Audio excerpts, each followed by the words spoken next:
Hello. Magandang hapon sa inyong lahat. Dito po kami ngayon sa Apari, sa northernmost part ng Luzon. And kasama ko po ang isang dakilang farmer, si Mr. Eddie Malazab. At siya po ay magkukwento no, sa effect ng ating pinakaunang prebiotic sa Philippines. Isa po siya sa pinakaunang nag-try dito sa Luzon. So ako po si Eddie Malazap na taga dito po sa bayan ng Apari. Isa rin pong magsasaka. So, if I'm not mistaken, kayo po ay founder ng bagong co-op ngayon and meron kayong Farmers Association, tama po ba? Tama sir. Saang barangay po ito? Sa Barangay Dodan po. Mga gaano kalawak po yung inyong hinahawakan na ano po? So mahigit, kulang-kulang 1,000 hektar yung sinasaka ng aking association na hinawakan niya. Kayo po yung unang nag-try ng Ultra Boost and I believe tinry nyo po sa Palay Islaan. Okay lang po, ikwento nyo po sa ating mga audience kung ano pong obserbasyon ninyo.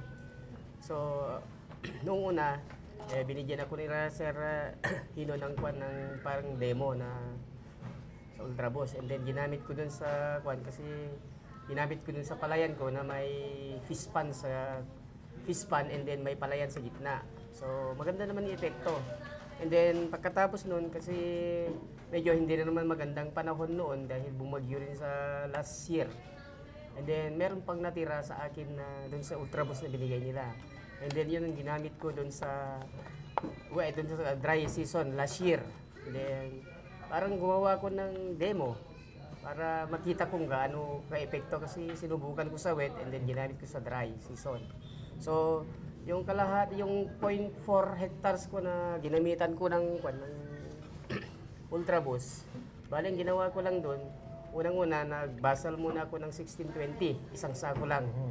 And then pagkatapos wala na akong, yun lang ang and then yung Ultra Boost na lang ang ini-spray namin. Hindi na ako gumamit ng kahit anong klaseng abono o kahit anong klaseng insecticide, kasi ako kasi yung farmer na parang ayaw ko na yata gumamit sana ng insecticide, kasi hindi maganda sa hindi naman maganda sa palay, saka medyo nasisira ang kalusugan doon sa mga pesticide na ginagamit natin, kaya hindi ako gumagamit.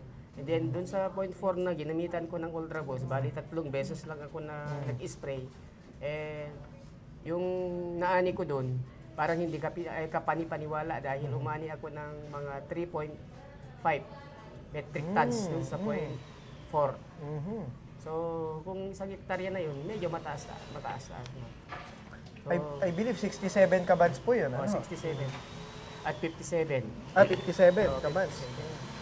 And 67 at 57 per sacks, kilo. 57 kilo per sack. Times. Wow.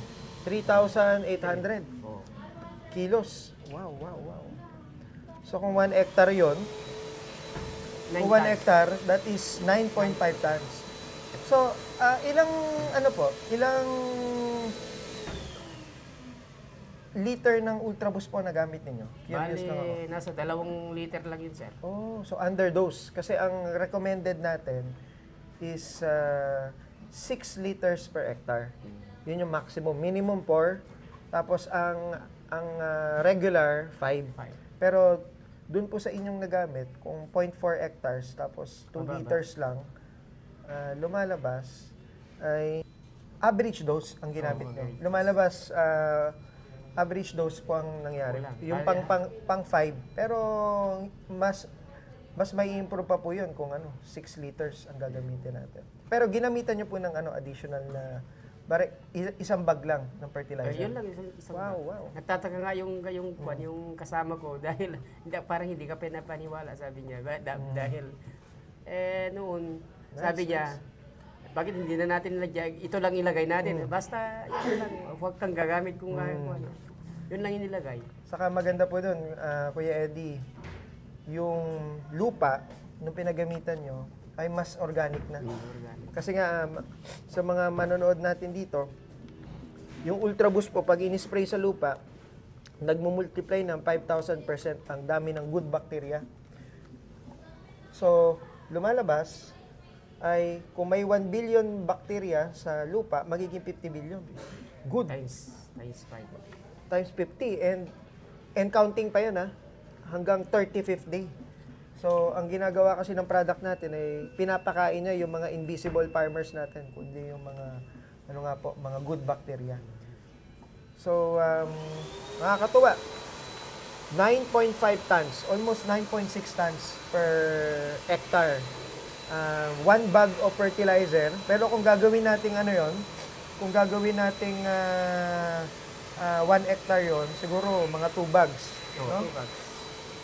So, sa mga manonood natin, ang pinaka-recommended namin is kung ano man yung ginagamit nyo na farmer's practice, bawasan nyo lang ng 50%, tapos isabay nyo yung Ultra Boost. Kasi kapag ganun ang effect, hindi bababa po ng 10 tons per hectare ang inyong ani.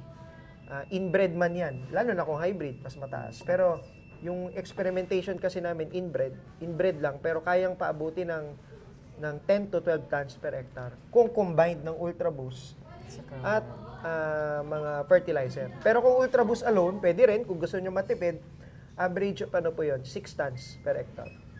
So, Kuya Eddie, maraming salamat. Kuya Eddie, so sa susunod, hopefully, maging masaya ang farmers natin sa Apari, lalo na sa susunod na susunod na planting season natin sa, I believe, sa December po, no? December ang simula. Ayun, yun. So, Ani-ani. we will break records. Ayan. So, yun.